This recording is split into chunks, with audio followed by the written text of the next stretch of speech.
El caso de la mujer china que intentó entrar a la casa de Jungkook sigue dando de qué hablar, sobre todo porque al final la acusación quedó suspendida.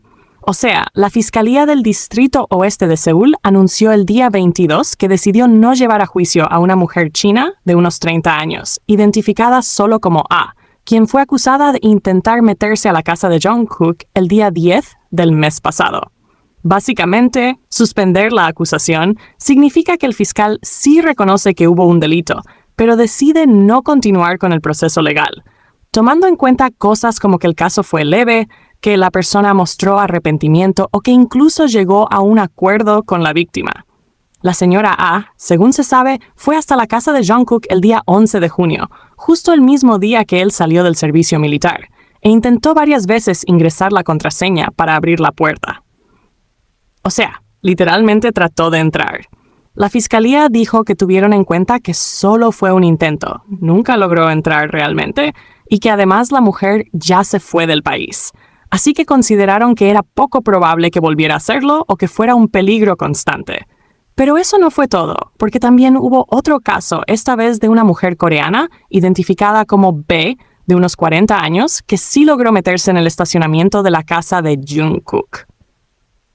La policía de Yongsan, en Seúl, la acusó de allanamiento de morada y de violar la ley de castigo por acoso.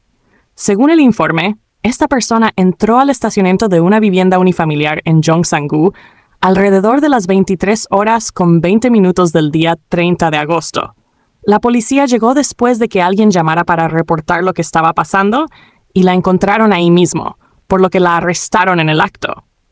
Y honestamente, todo esto deja un sabor bastante amargo, porque da la sensación de que este tipo de personas, los acosadores o gente obsesionada con los famosos, saben perfectamente que no les va a pasar nada serio, como que se aprovechan de que las leyes en estos casos son bastante suaves y al final terminan sin recibir un castigo real.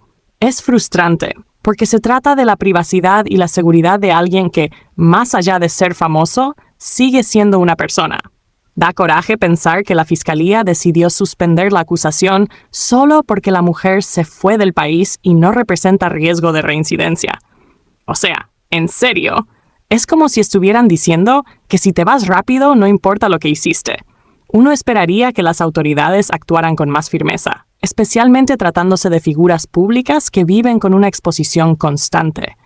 En fin, todo esto deja claro que hay un problema más grande: la falta de consecuencias reales para quienes cruzan los límites. De verdad, deberían hacer algo más para proteger a las personas, sin importar si son celebridades o no, y demostrar que la justicia no es solo para los casos que valen la pena llevar a juicio, porque sinceramente todo esto da mucha decepción.